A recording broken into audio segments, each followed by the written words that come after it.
That, of course, was the First Lady of the United States, Dr. Jill Biden, there taking her chair.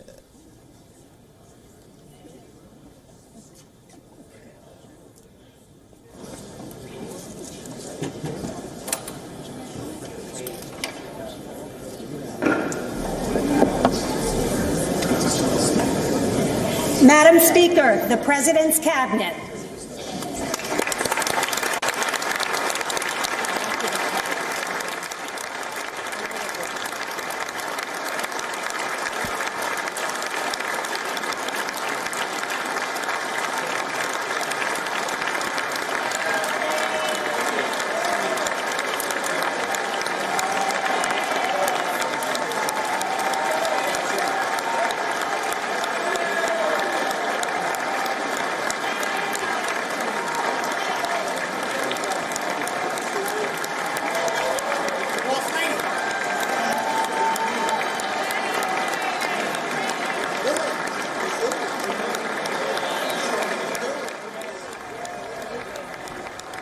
All right, so this, of course, is the American cabinet, which, of course, is making its way into the House of the Legislature. And we expect the president to walk in any moment now. And this, of course, is going to be maybe, perhaps, the most crucial address which the American president will be making as a part of his presidency. Remember, he's addressing the nation. It's about a little more than a year since he's become the president of the United States of America. When he took over the reins of America's presidency, he, of course, inherited a deeply divided nation between the red and the blue states. The former American president, Donald Trump, still remains very popular amongst the Republican voters. And has Joe Biden been able to bridge the gap? In some ways, has he been able to unite a deeply divided nation? This, of course, is what the American public is, of course, looking to see in terms of how these political differences among people should not result in a greater chasm in terms of how they have an outlook in terms of the world. At this point of time, though, the most significant aspect is what America will be doing, or what America has already been doing, and what is the president's plan as a way forward in confronting Russian invasion into Ukraine. That is likely to dominate President Biden's address. America, of course, takes pride in calling itself the leader of the free world. It always tries to project itself as being in the front and center of any kind of aggression that takes place anywhere in the world. But remember, this is a war in which America is not directly involved, but President Biden will be regarded as a wartime president. America is not at war here, but it is helping Ukraine out with financial sanctions. It's also trying to provide intelligence and other strategic intelligence for the Ukrainians in their battle against the Russians. We also have heard reports that it is possible that the NATO military alliance will supply military hardware and other military inputs for the Ukrainians to brace against the Russian onslaught. And it'll be very interesting to see as to how the American president will address all of these issues. And we can expect the American president to say as to what America's strategy will be in this big conflict that is taking, possibly the most significant conflict that we've witnessed in the last few decades. This has the potential of rewriting the world order as we know it. And the legislators have taken their place. The cabinet members of Joe Biden's cabinet have also walked into the Congress. We now next expect the president, of course, to be making his way to address the nation in this State of the Union address, the first one that the president will be addressing.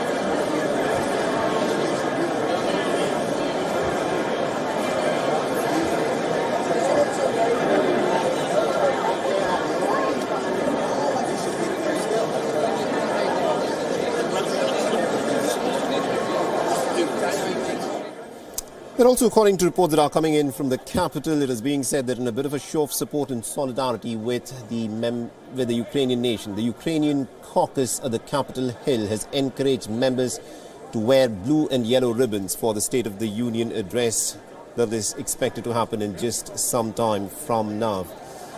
And many of the members, we are given to understand, inside the legislature have also worn these blue and yellow ribbons. This is the information that's in fact trickling out from the capital. And the likes of Representative Mark Takano, a Democrat from California, in fact, has put out a tweet, a picture of himself in a navy suit with a light blue shirt and a yellow tie, saying that he stands with Ukraine.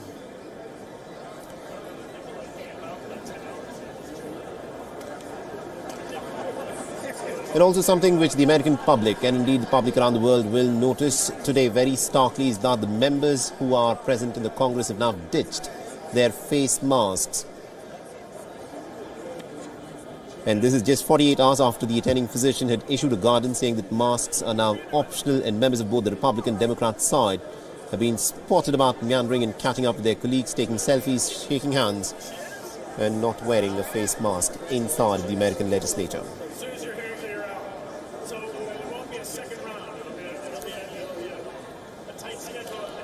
And also the American Vice President Kamala Harris, a little while back while speaking to the reporters, said that the United States, of course, stoutly backs Ukraine and stands with Ukraine in its moment of crisis.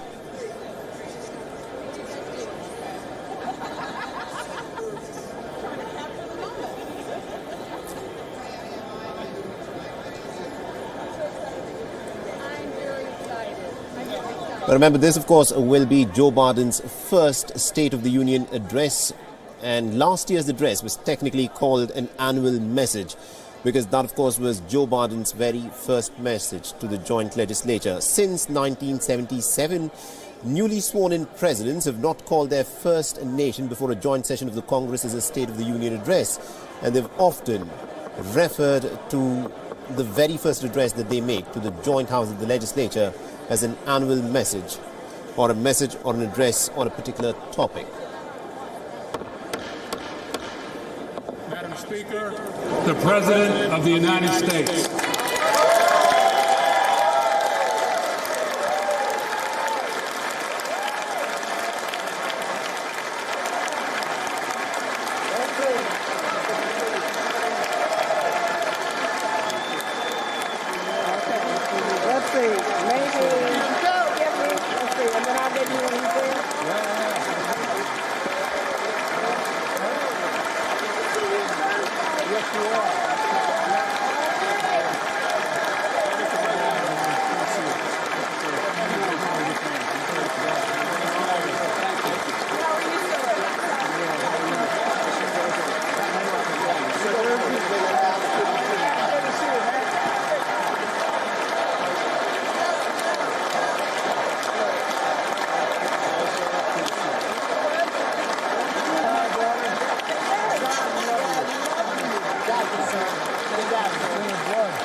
of Congress, I have the high privilege and distinct honor of presenting to you the President of the United States.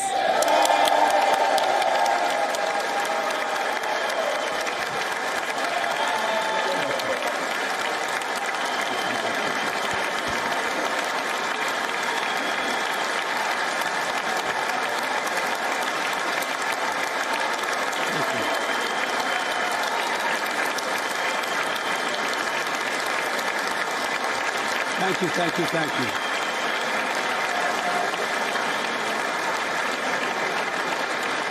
Thank you all very much. Thank you, gentlemen.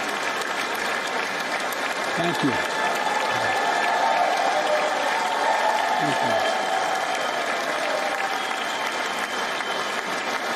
Thank you all very, very much. Thank you. Please. Thank you so much. Madam Speaker, Madam Vice President, our First Lady and Second Gentleman, members of Congress and the Cabinet, Justices of the Supreme Court, my fellow Americans. Last year, COVID-19 kept us apart. This year, we're finally together again. Tonight,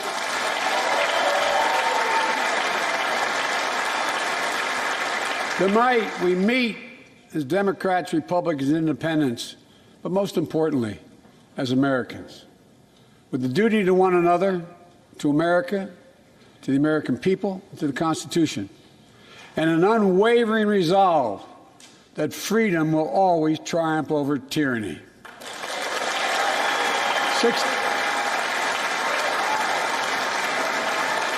Thank you.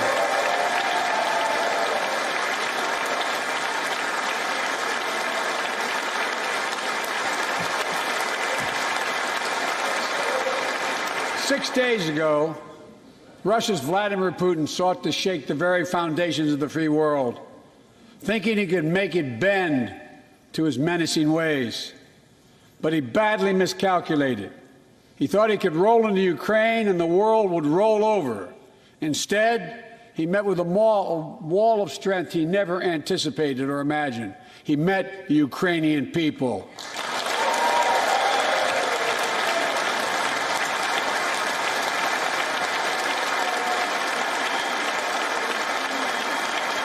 President Zelensky,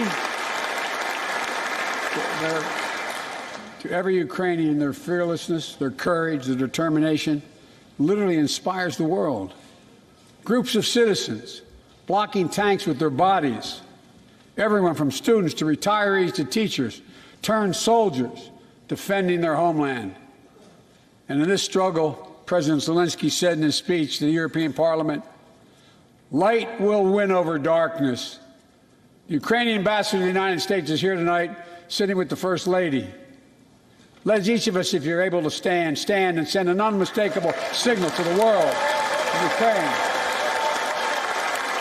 Thank you. Thank you, thank you, thank you.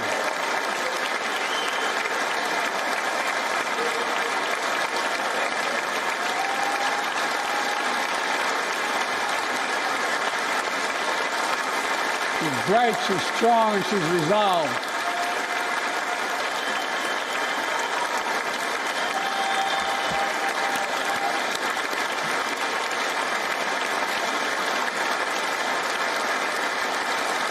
Yes,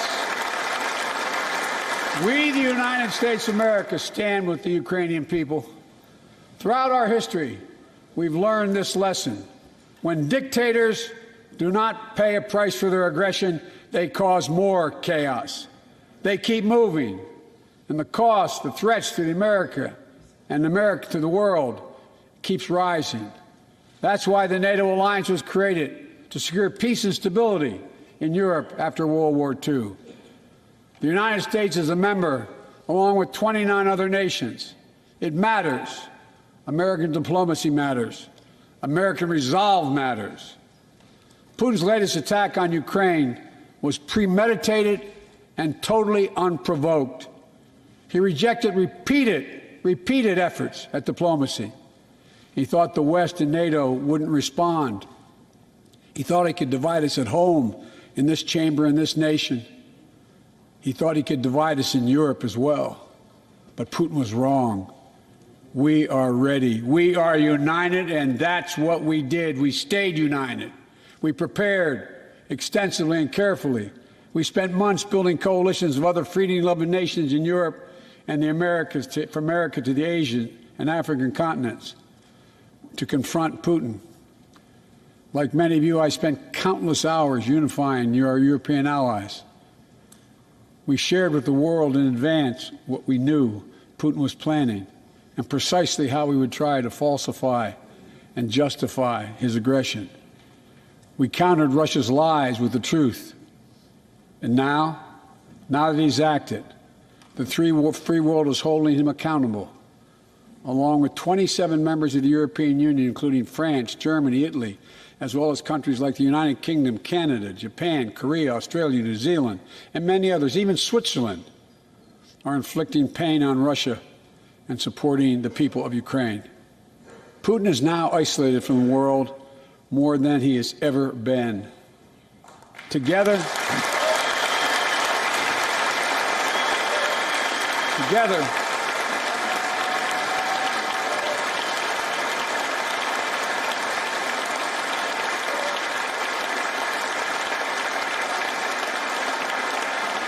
along with our allies, we are right now enforcing powerful economic sanctions.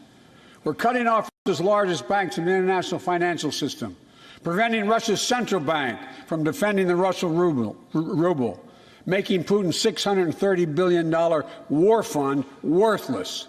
We're choking Russia's access. To technology that will sap its economic strength and weaken its military for years to come.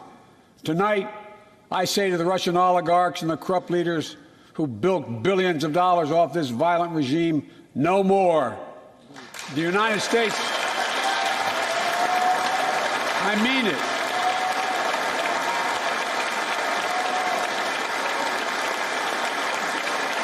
The United States Department of Justice is assembling a dedicated task force to go after the crimes of the Russian oligarchs. We're joining with European allies to find and seize their yachts, their luxury apartments, their private jets. We're coming for your ill-begotten gains. And tonight, I'm announcing that we will join our allies in closing off American airspace to all Russian flights, further isolating Russia and adding additional squeeze on their economy.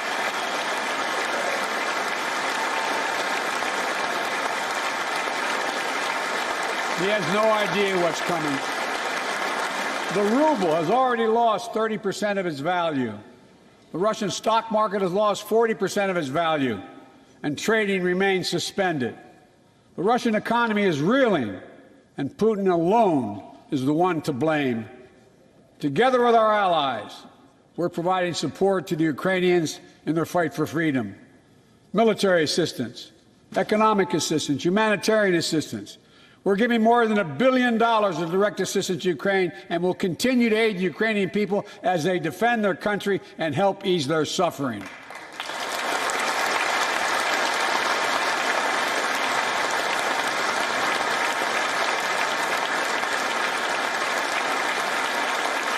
But let me be clear.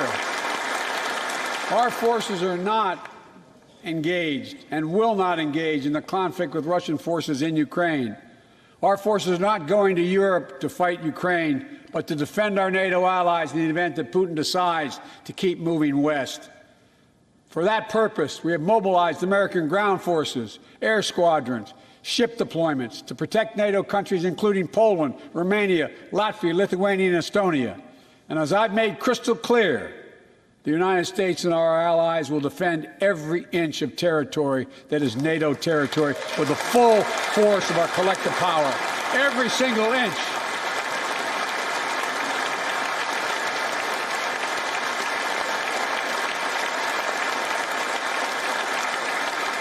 And we're clear-eyed. The Ukrainians are fighting back with pure courage. But the next few days, weeks, and months will be hard on them. Putin has unleashed violence and chaos, but while he may make gains on the battlefield, he'll pay a continuing high price over the long run. And a pound of Ukrainian people, the proud, proud people, pound for pound, ready to fight with every inch of energy they have. They've known 30 years of independence, have repeatedly shown that they will not tolerate anyone who tries to take their country backwards. To all Americans, I'll be honest with you, as I always promised I would be. A Russian dictator invading a foreign country has cost around the world. And I'm taking robust action to make sure the pain of our sanctions is targeted at the Russian economy and that we use every tool at our disposal to protect American businesses and consumers. Tonight, I can announce the United States has worked with 30 other countries to release 60 million barrels of oil from reserves around the world. America will lead that effort, releasing 30 million barrels of our own strategic petroleum reserve. And we stand ready to do more if necessary, united with our allies. These steps will help blunt gas prices here at home, but I know news about what's happening can seem alarming to all Americans. But I want you to know we're going to be okay. We're going to be okay. When the history of this era is written, Putin's war in Ukraine will have left Russia weaker and the rest of the world stronger. While it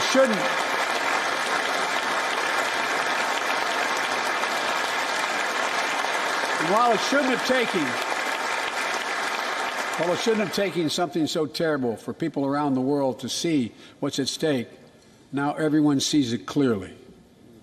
We see the unity among leaders of nations, a more unified Europe, a more unified West. We see unity among the people who are gathering in cities and large crowds around the world, even in Russia, to demonstrate their support for the people of Ukraine. In the battle between democracy and autocracies, democracies are rising to the moment, and the world is clearly choosing the side of peace and security. This is the real test, and it's going to take time. So let us continue to draw inspiration from the iron will of the Ukrainian people. To our fellow Ukrainian Americans who forged a deep bond that connects our two nations, we stand with you. We stand with you. Putin may circle Kyiv with tanks, but he'll never gain the hearts and souls of the Iranian people. He'll never extinguish their love of freedom, and he will never weaken the resolve of the free world.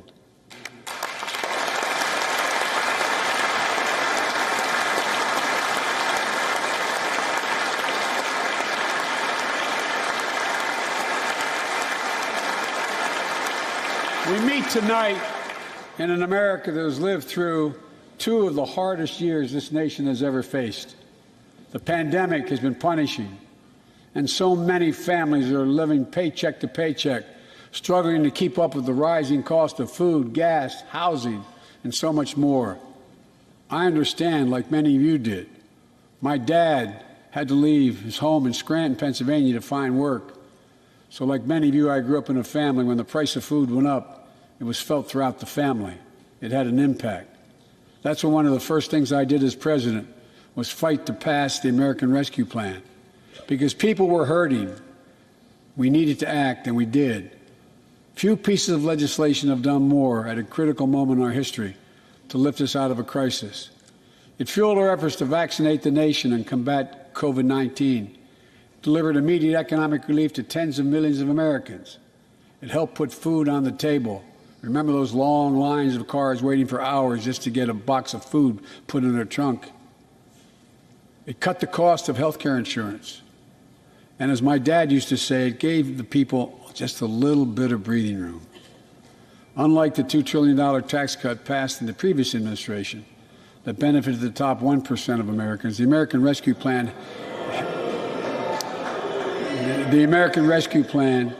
helped working people and left no one behind.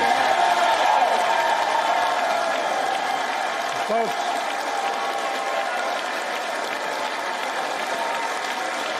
and it worked. It worked.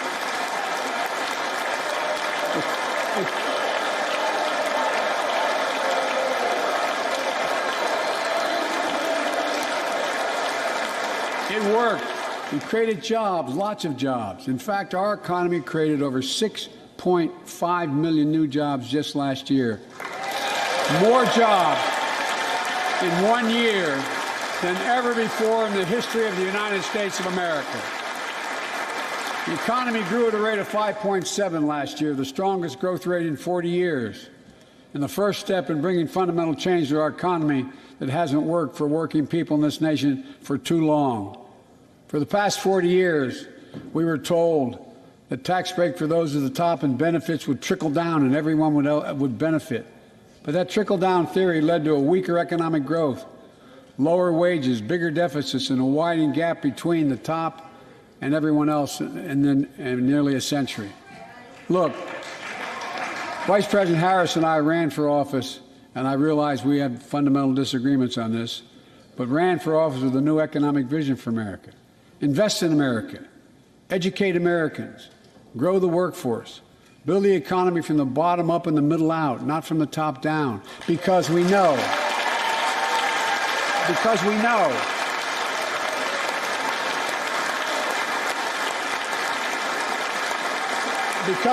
when the middle class grows, the poor have a way up and the wealthy do very well. America used to have the best roads, bridges, and airports on earth, and now our infrastructure is ranked 13th in the world.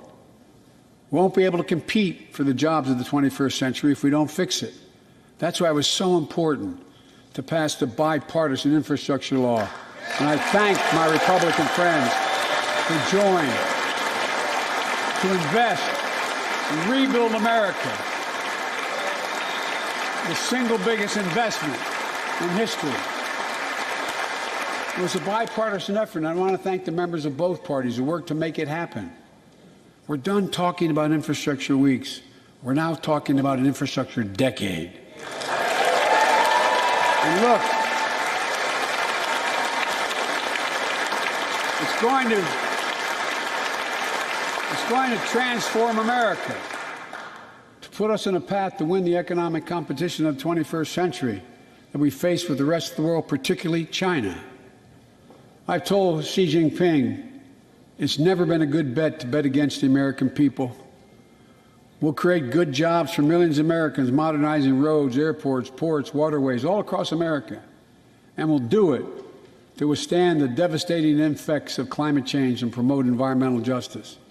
We'll build a national network of 500,000 electric vehicle charging stations. Begin to replace the poisonous lead pipes so every child, every American has clean water to drink at home and at school. We're going to provide affordable, high-speed internet for every American, rural, suburban, urban, and tribal communities. 4,000 projects have already been announced. Many of you have announced them in your districts. And tonight, I'm announcing that this year, we will start fixing over 65,000 miles of highway and 1,500 bridges in disrepair. And folks,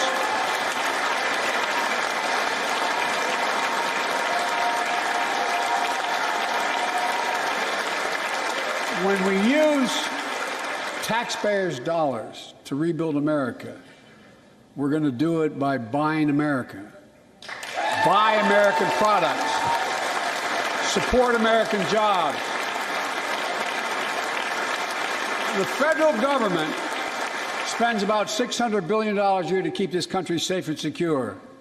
There's been a law on the books for almost a century to make sure taxpayers' dollars support American jobs and businesses. Every administration, Democrat and Republican, says they'll do it, but we're actually doing it. We'll buy America to make sure everything from the deck of an aircraft carrier to the steel on highway guardrails is made in America from beginning to end. All of it. All of it.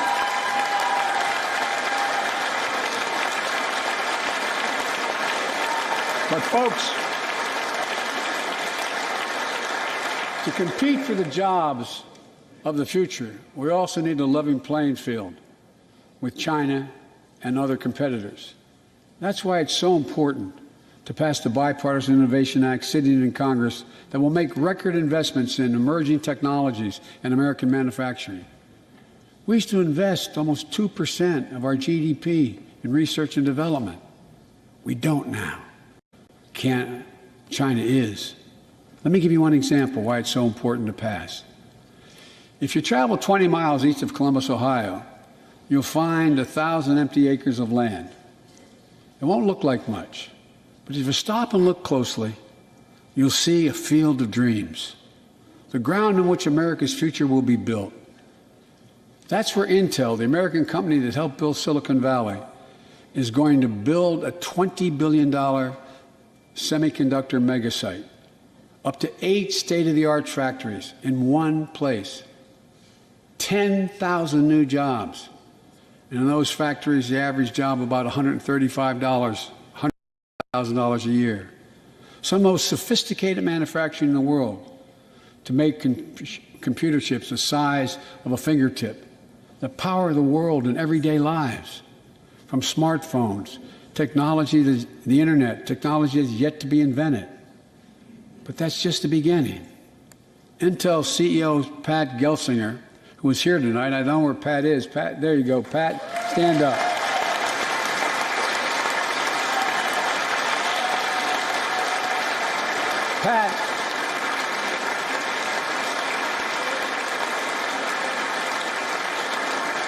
Pat came to see me, and he told me they're ready to increase their investment from $20 billion to $100 billion.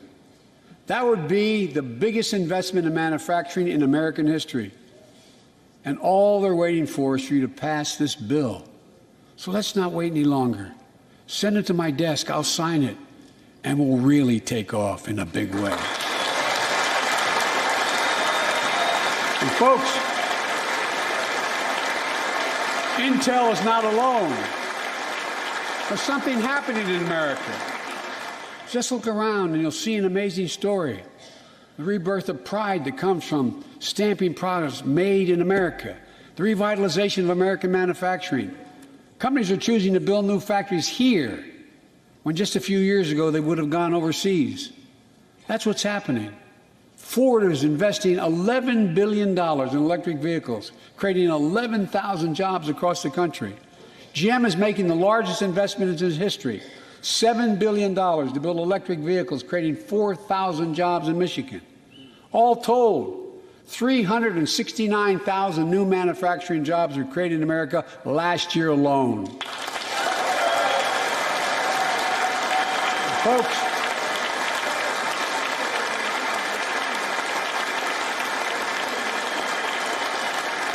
powered by people I've met like JoJo Burgess, from generations of union steelworkers in Pittsburgh, who's here tonight. Where are you, JoJo? There you go. Thanks, buddy. As Ohio Senator Sherrod Brown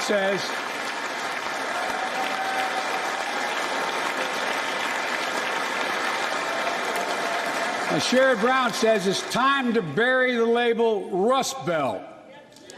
It's time to see what used to be called the Rust Belt become the home of a significant resurgence of manufacturing. And with all the bright spots in our economy, record job growth, higher wages, too many families are struggling to keep up with their bills. Inflation is robbing them of gains they thought otherwise they would be able to feel. I get it. That's why my top priority is getting prices under control. Look, our economy roared back faster than almost anyone predicted. But the pandemic meant that businesses had a hard time hiring enough people because of the pandemic to keep up production in their factories. So you didn't have people making those beams that went into buildings because they were out. The factory was closed. The panic also disrupted the global supply chain. Factories close. When that happens, it takes longer to make goods and get them to the warehouses, to the stores, and prices go up. Look at cars last year. 1/3 of all the inflation was because of automobile sales.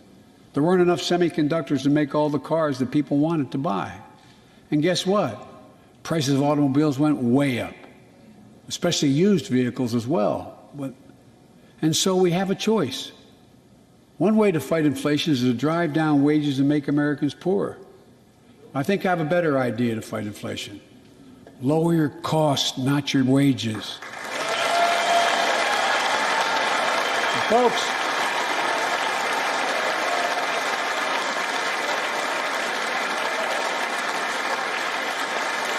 that means make more cars and semiconductors in America, more infrastructure and innovation in America, more goods moving faster and cheaper in America, more jobs where you can earn a good living in America. Instead of relying on foreign supply chains, let's make it in America. Look, economists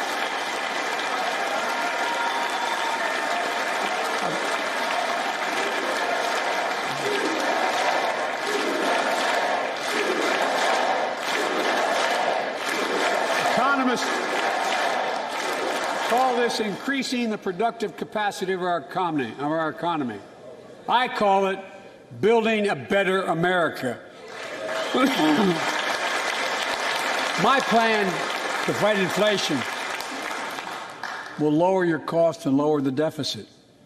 17 Nobel laureates in economics said my plan will ease long-term inflationary pressures. Top business leaders, and I believe most Americans, support the plan. And here's the plan. First, cut the cost of prescription drugs. We pay more for the same drug produced by the same company in America than any other country in the world. Just look at insulin. 1 in 10 Americans has diabetes. In Virginia, I met a 13-year-old boy, the handsome young man standing up there, Joshua Davis. He and his dad both have type 1 diabetes, which means they need insulin every single day. Insulin costs about $10 a vial to make. That's what it costs the pharmaceutical company. But drug companies charge families like Joshua and his dad up to 30 times that amount. I spoke with Joshua's mom. Imagine what it's like to look at your child who needs insulin to stay healthy and have no idea how in God's name you're going to be able to pay for it. What it does to your family, but what it does to your dignity, your ability to look your child in the eye, to be the parent you expect yourself to be. I really mean to think about that. That's what I think about. You know, yesterday, Joshua's here tonight, but yesterday was his birthday. Happy birthday, buddy, by the way. So Joshua and 200,000 other young people with type 1 diabetes, let's cap the cost of insulin at $35 a month so everyone can afford it. And drug companies will do very, very well, their profit margin. While we're at it, I know we have great disagreements on this floor with this. Let's let Medicare negotiate the price of prescription drugs.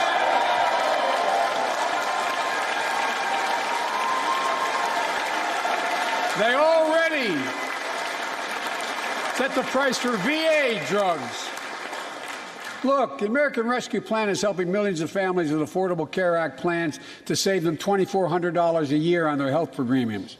Let's close the coverage gap and make these savings permanent. And second,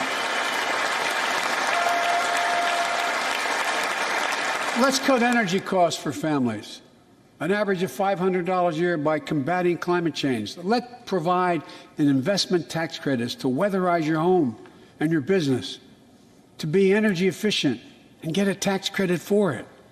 Double America's clean energy production in solar, wind, and so much more. Lower the price of electric vehicles, saving another $80 a month that you're not going to have to pay at the pump. Folks,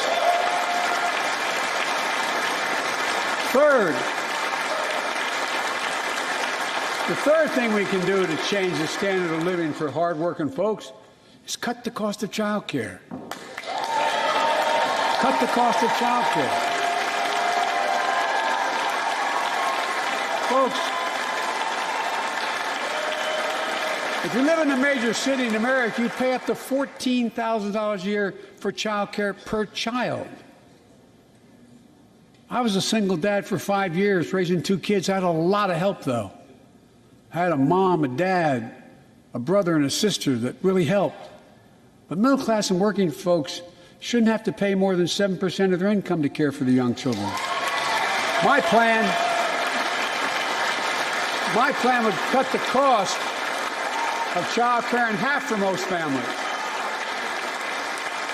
and help parents, including millions of women who left the workforce during the pandemic because they couldn't afford child care, to be able to get back to work, generating economic growth. But my plan doesn't stop there. It also includes home and long-term care, more affordable housing, pre-K for 3- and 4-year-olds. All these will lower costs to families.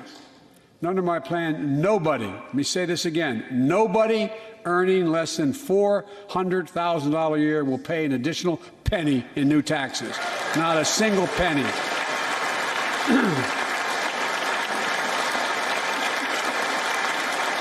I may be wrong, but my guess is if we took a secret ballot in this floor, that we'd all agree that the present tax system ain't fair. We have to fix it.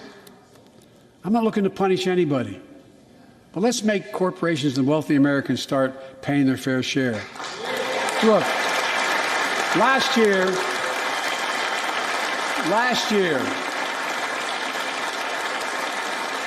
and like Chris Coons and Tom Carper and my distinguished and I still won 36 years in a row. The point is, even they understand they should pay just a fair share. Last year, 55 of the Fortune 500 companies earned $40 billion in profit and paid zero in federal taxes. Now look, it's not fair. That's why I proposed a 15% minimum tax rate for corporations. And that's why in the G7 and other meetings overseas, I was able to be somewhat helpful. 130 countries agree on a global minimum tax rate. So companies can't get out of paying their taxes at home by shipping jobs and factories overseas. It'll raise billions of dollars. That's why I propose closing loopholes for the very wealthy who pay a lower tax rate than a teacher and a firefighter. So that's my plan, but we'll go more detailed later. We will grow the economy, lower the cost of families. So what are we waiting for? Let's get this done. We all know we've got to make changes. Folks,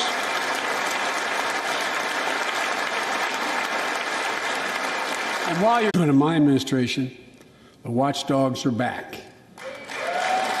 And we're going to go after the criminals who stole billions of relief money meant for small business and millions of Americans. And tonight I'm announcing that the Justice Department will soon name a chief prosecutor for pandemic fraud.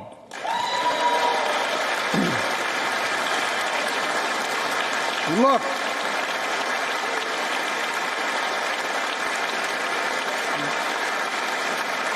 I think we all agree. Thank you. By the end of this year, the deficit will be down to less than half of what it was before I took office.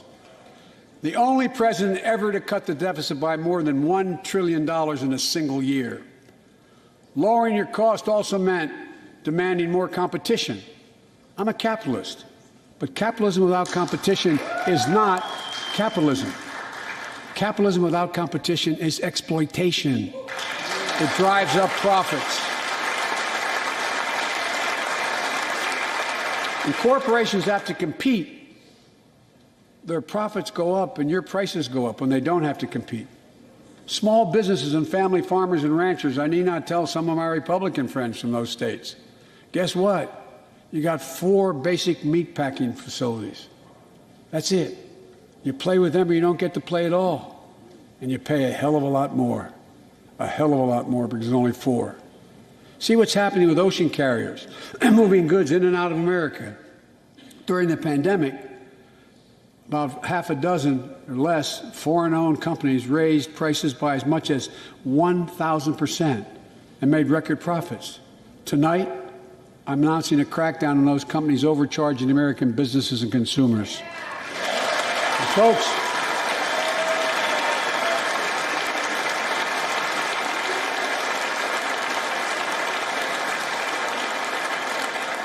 And as Wall Street firms take over more nursing homes, quality in those homes has gone down and costs have gone up. That ends on my watch. Medicare is going to set higher standards for nursing homes and make sure your loved ones get the care they deserve and that they inspect and they will look at closely. We're also going to cut costs to keep the economy going strong and giving workers a fair shot, provide more training and apprenticeships, hire them based on skills, not just their degrees. Let's pass the Paycheck Fairness Act and paid leave. Raise the minimum wage to $15 an hour and extend the child tax credit so no one has to raise a family in poverty. Let's increase Pell Grants, increase our historic support for HBCUs, and invest in what Jill, our First Lady who teaches full-time, calls America's best-kept secret, community colleges. Look, let's pass the PRO Act. When a majority of workers want to form a union, they shouldn't be able to be stopped. When we invest in our workers and we build an economy from the bottom up and the middle out together, we can do something we haven't done in a long time, build a better America. For more than 2 years, COVID has impacted every decision in our lives and the life of this nation. And I know you're tired, frustrated, and exhausted. That doesn't even count the close to 1 million people who sit at a dining room table or a kitchen table and look at an empty chair because they lost somebody.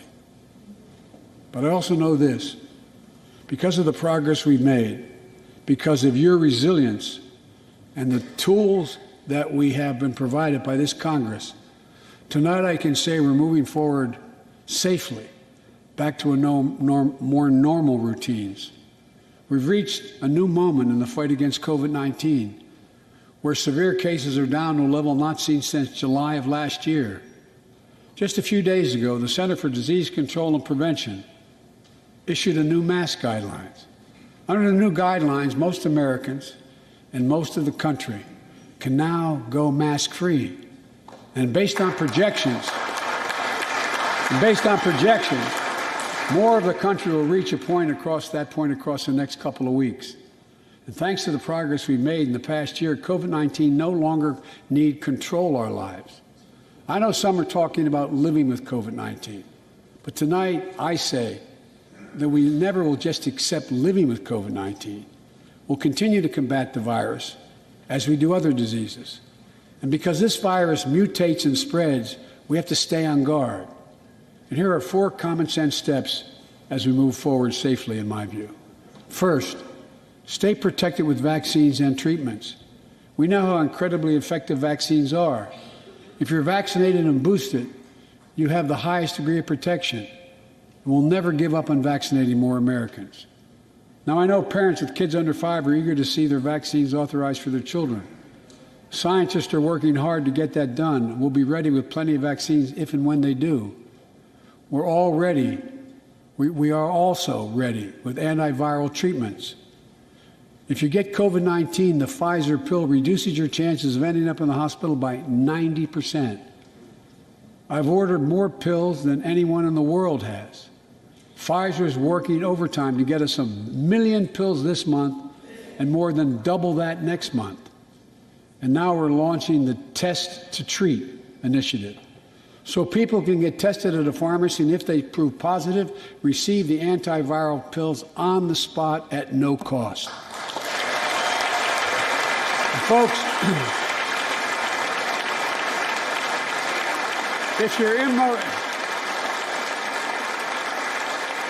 immunocompromised or have some other vulnerability, we have treatments and free high-quality masks.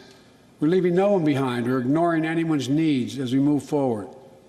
On testing, we've made hundreds of millions of tests available, and you can order them for free to your doorstep. And we've already ordered free tests. If you already ordered free tests tonight, I'm announcing you can order another group of tests. Go to covidtest.gov starting next week, and you can get more tests. Second, we must prepare for new variants. Over the past, we've gotten much better at detecting new variants. If necessary, we'll be able to develop new vaccines within 100 days instead of maybe months or years. And if Congress provides the funds we need, we'll have new stockpiles of tests, masks, pills ready if needed. I can't promise a new variant won't come, but I can promise you we'll do everything within our power to be ready if it does. Third,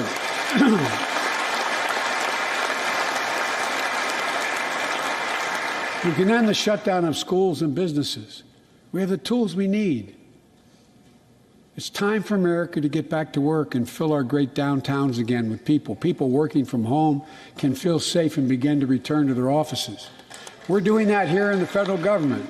The vast majority of federal workers will once again work in person. Our schools are open. Let's keep it that way.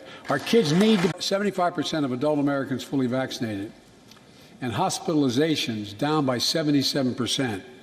Most Americans can remove their masks and stay in the classroom and move forward safely. We achieved this because we provided free vaccines, treatments, tests, and masks.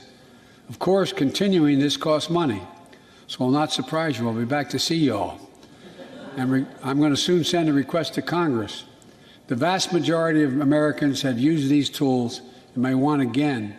We may need them again, so I expect Congress, and I hope you'll pass that quickly. Fourth, we'll continue vaccinating the world. We've sent 475 million vaccine doses to 112 countries, more than any nation on earth. We won't stop because you can't build a wall high enough to keep out a vaccine. The vaccine can stop the spread of these diseases. You know, we've lost so much in COVID-19. Time with one another. The worst of all, the loss of life. Let's use this moment to reset. So stop looking at COVID as a partisan dividing line. See it for what it is, a god-awful disease. Let's stop seeing each other as enemies and start seeing each other for who we are, fellow Americans. Look.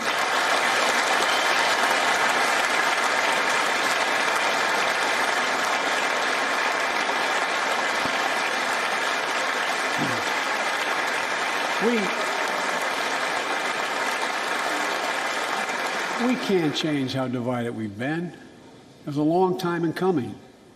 But we can change how to move forward on COVID-19 and other issues that we must face together. I recently visited New York City Police Department days after the funerals of Officer Wilbur Mora and his partner, Officer Jason Rivera. They were responding to a 9/11 call when a man shot and killed them with a stolen gun. Officer Moore was 27 years old. Officer Rivera was 22 years old. Both Dominican Americans who grew up in the same streets that they later chose to patrol as police officers. I spoke with their families, and I told them that we were forever in debt to restore trust and safety. Let's not abandon our streets or choose between safety and equal justice. Let's come together and protect our communities, restore trust, and hold law enforcement accountable. That's why the Justice Department has required body cameras, banned chokeholds, and restricted no-knock warrants for its officers. That's why the American Rescue Plan that you all provided $350 billion that cities, states, and counties can use to hire more police, invest in more proven strategies.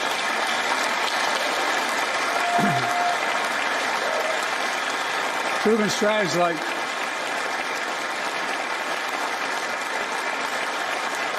strategies like community violence interruption, trusted messengers, breaking the cycle of violence and trauma, and giving young people some hope. We should all agree the answer is not to defund the police. It's to fund the police. Fund them. Fund them.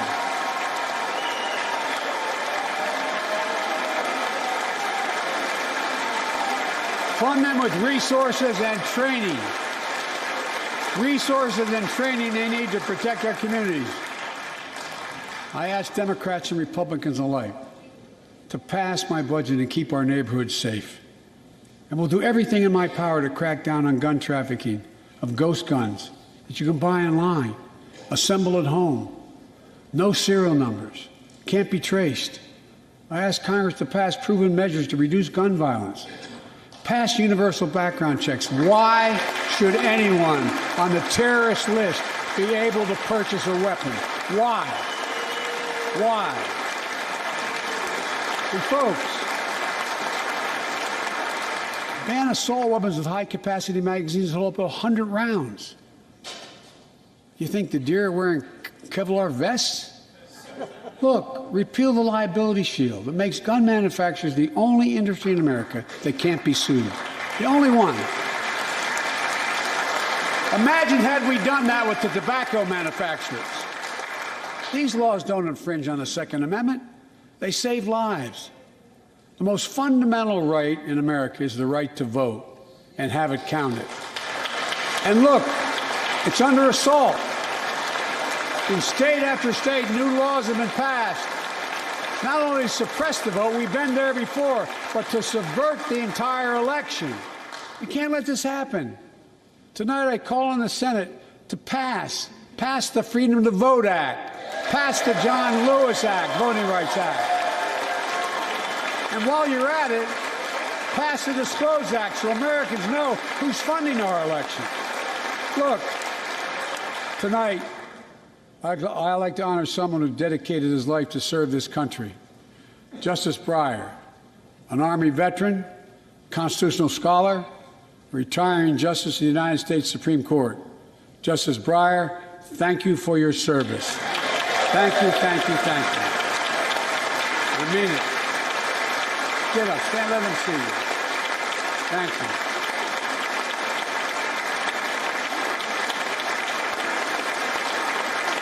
And we all know, no matter what your ideology, we all know one of the most serious constitutional responsibility a president has is nominating someone to serve on the United States Supreme Court. As I did 4 days ago, I've nominated the Circuit Court of Appeals, Ketanji Brown Jackson, one of our nation's top legal minds, who will continue in Justice Breyer's legacy of excellence.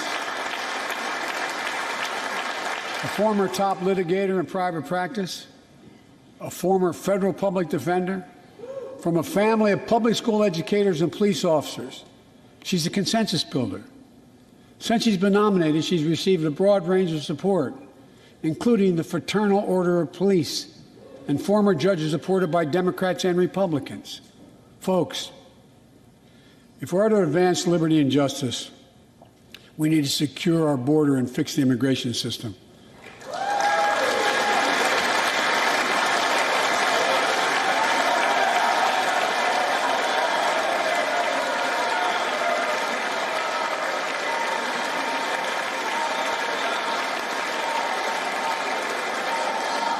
And as you might guess, I think we can do both.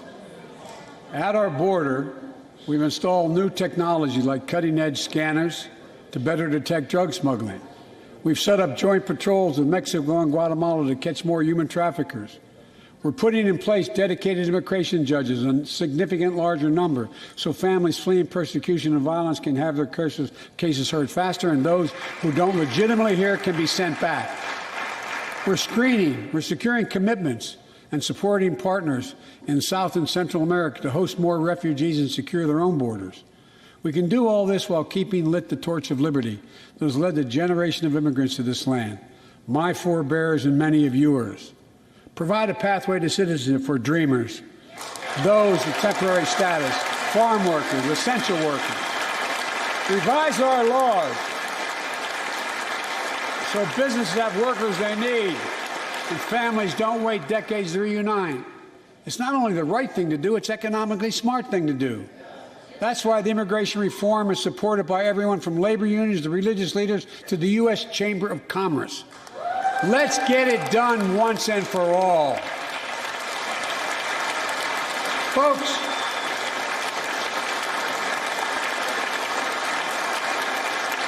advancing liberty and justice also requires protecting the rights of women. The constitutional right affirmed by Roe v. Wade, standing precedent for half a century, is under attack as never before. If you want to go forward, not backwards, we must protect access to health care, preserve a woman's right to choose, and continue to advance maternal health care for all Americans.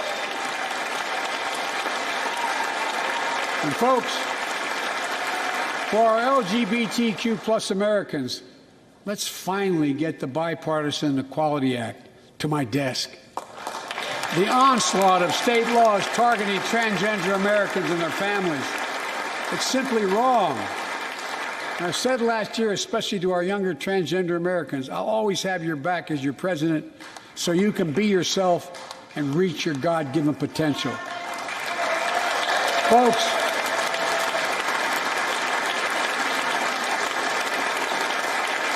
as I've just demonstrated, while it often appears we do not agree, and that we do agree on a lot more things than we acknowledge. I signed 80 bipartisan bills into law last year, from preventing government shutdowns, to protecting aged Americans from still too common hate crimes, to reforming military justice, and will soon be strengthening the Violence Against Women Act that I first wrote 3 decades ago. It's important. It's important for us to show the nation we can come together and do big things. So tonight I'm offering a unity agenda for the nation. 4 big things we can do together, in my view. First, beat the opioid epidemic. There's so much we can do. Increase funding for prevention, treatment, harm reduction and recovery. Get rid of outdated rules and stop doctors stop doctors from prescribing treatments. Stop the flow of illicit drugs by working with state and local law enforcement to go after the traffickers. And if you're suffering from addiction, you should know you're not alone. I believe in recovery, and I celebrate the 23 million Americans in recovery. Second, let's take on mental health, especially among our children whose lives and education have been turned upside down. The American Rescue Plan gave schools money to hire teachers and help students make up for lost learning. I urge every parent to make sure your school does just that. They have the money. We can all play a part. Sign up to be a tutor or a mentor. Children were also struggling before the pandemic: bullying, violence, trauma, and the harms of social media. As Frances Haugen, who is here tonight with us, has shown, we must hold social media platforms accountable for the national experiment they're conducting on our children for profit.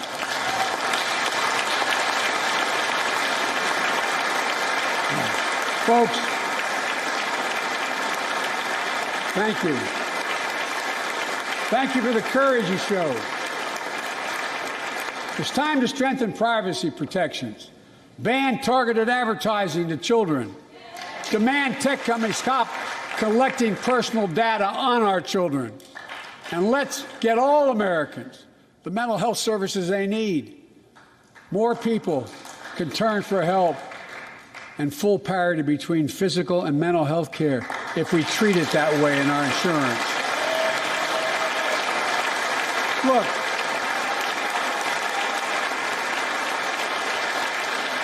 the third piece of that agenda is support our veterans.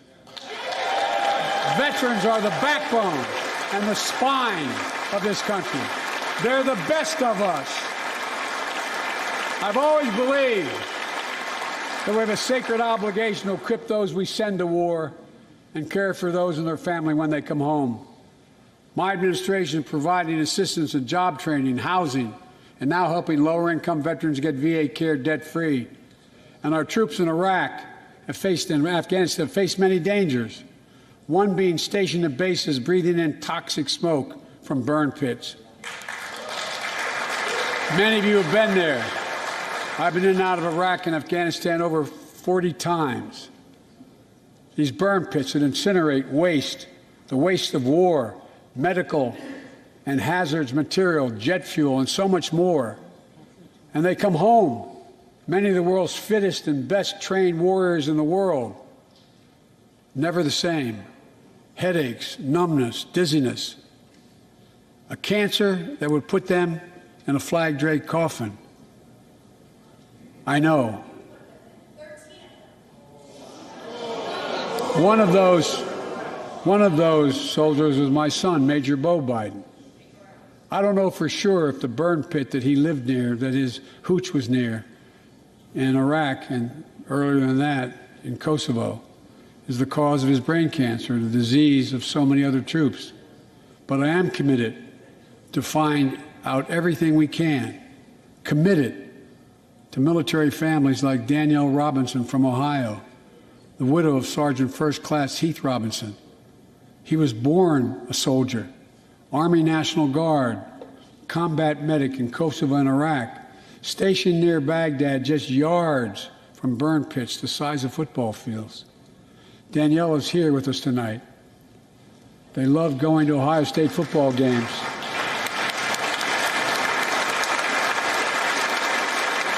Disease, already helping more veterans get benefits. And tonight, I'm announcing we're expanding eligibility to veterans suffering from 9 respiratory cancers. I'm also calling on Congress to pass a law to make sure veterans devastated by toxic exposure in Iraq and Afghanistan finally get the benefits and the comprehensive health care they deserve.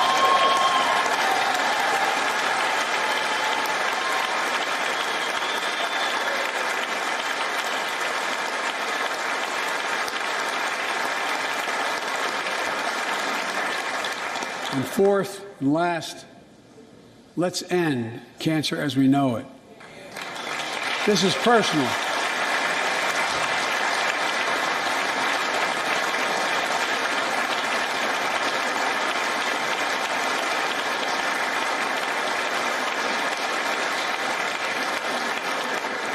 This is personal to me and to Jill and to Kamala and so many of you. So many of you have lost someone you love. Husband, wife, son, daughter, mom, dad.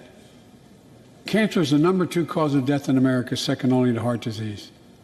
Last month, I announced the plan to supercharge the cancer moonshot that President Obama asked me to lead 6 years ago. Our goal is to cut cancer death rates by at least 50% over the next 25 years. I think we can do better than that. Turn cancers from death sentences into treatable diseases. More support for patients and their families. To get there, I call on Congress to fund what I called ARPA-H, Advanced Research Projects Agency for Health, patterned after DARPA in the Defense Department. Projects that led in DARPA to the internet, GPS, and so much more that make our forces more safer and be able to wage war with more clarity. ARPA will have a singular purpose: to drive breakthroughs in cancer, Alzheimer's and diabetes, and more. A unity agenda for the nation. We can do these things. It's within our power, and I don't see a partisan edge to any one of those 4 things. My fellow Americans, tonight we've gathered in this sacred space, a citadel of democracy, in this Capitol. Generation after generation of Americans have debated great questions amid great strife and have done great things. We fought for freedom, expanded liberty, debated totalitarianism and terror. We built the strongest, freest, and most prosperous nation the world has ever known. Now is the hour, our moment of responsibility, our test of resolve and conscience, of history itself. It is in this moment that our character of this generation is formed. Our purpose is found. Our future is forged. Well, I know this nation. We'll meet the test, protect freedom and liberty, expand fairness and opportunity, and we will save democracy. As hard as those times have been, I'm more optimistic about America today than I've been my whole life, because I see the future that's within our grasp, because I know there's simply nothing beyond our capacity. We're the only nation on earth that has always turned every crisis we've faced into an opportunity.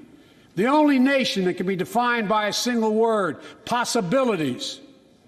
So on this night, on our 245th year as a nation, I've come to report on the state of the nation, the State of the Union. And my report is this: the State of the Union is strong because you, the American people, are strong. We are stronger today. We are stronger today than we were a year ago.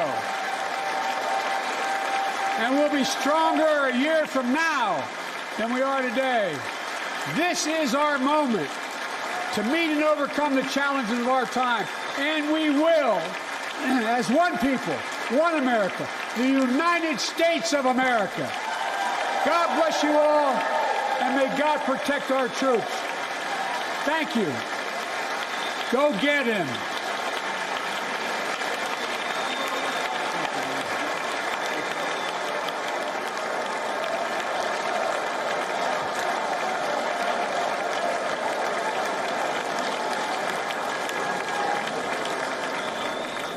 All right, so that was the American President Joe Biden there giving his very first State of the Union address, where he touched upon several important issues as was expected. He, of course, spoke about the Ukrainian war, and he spoke about how the American nation, along with its allies, had been pretty quick off its feet in dealing with the Russian aggression in Ukraine. Besides this, he also touched upon a lot of domestic issues as well. He touched upon issues like the COVID-19 pandemic and how his government, he claims, is trying to make lives better for the people. Another big issue which America is, of course, dealing with is galloping inflation. Inflation is, of course, a big problem. And one of the issues that he suggested is that America, under him, would want to fight inflation not by reducing wages, but rather by increasing wages. This, of course, was the point which the American president made. And apart from this, he also touched upon a whole host of issues. Remember, he also has been addressing the nation at a time when the United States is deeply divided between the red and the blue states. The Republicans are not very happy with the manner in which Joe Biden has gone about dealing with several crises that his administration has had to tackle. And it's just been 1 year of Joe Biden's presidency, and he has faced a lot of flack for the retreat of the Americans from Afghanistan and the manner in which they in many ways virtually ceded the field for the Taliban to take over in Kabul. That was an issue. And the Republicans have also criticized Joe Biden for being very weak in halting Vladimir Putin in Ukraine. Now, we of course also expect a rebuttal from the Republican side for the State of the Union address, but this is the first State of the Union address by the American president and is expected. He touched upon a whole host of different issues, both in terms of how internationally the United States is going about imposing costs on Russia for its war in Ukraine, and also on a whole host of domestic issues which the Biden administration is trying to address for the American people. This is the reason why we kept Charles Conley. I'm serious. He is. She did. She's been on it for a while. Fantastic. We can do that. Prescription drugs.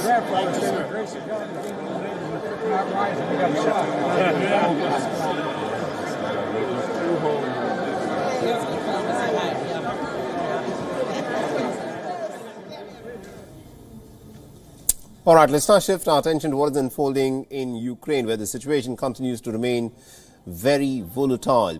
The Russian invasion, of course, rages on, and the United States is now considering the idea of setting up a hotline with the Russian forces to try and lower the risk of errant strikes on U.S. forces along Ukraine's border. So what this essentially means is that the United States could, of course, set up some kind of back-channel communications with Russian forces along the border, and such a setup will entail the officials from both sides from sharing information to ensure that the Russian troops do not inadvertently attack the U.S. forces stationed along Ukraine's border in Eastern Europe. Now, along the Polish border and also along the Black Sea, it's not a straightforward choice, as the American communication channels with the Russian forces will essentially imply an acceptance of Russian military positions and also its operation in Ukraine. As Moscow mounts its offensive on Ukraine, the American forces are at risk of errant missile strikes. A communication channel could, of course, help ensure that forces from both sides work in clearly demarcated zones. Russia's stance on this idea is not very clear. Such a communication hotline isn't unheard of. Now remember, back in 2015, when the Russians began their military involvement in Syria, the Americans in the Russian offices had set up such channels to prevent any kind of accidental cross attacks on each other. But despite a 24-hour hotline, there were some incidents that threatened to trigger a crisis between the two giant nations.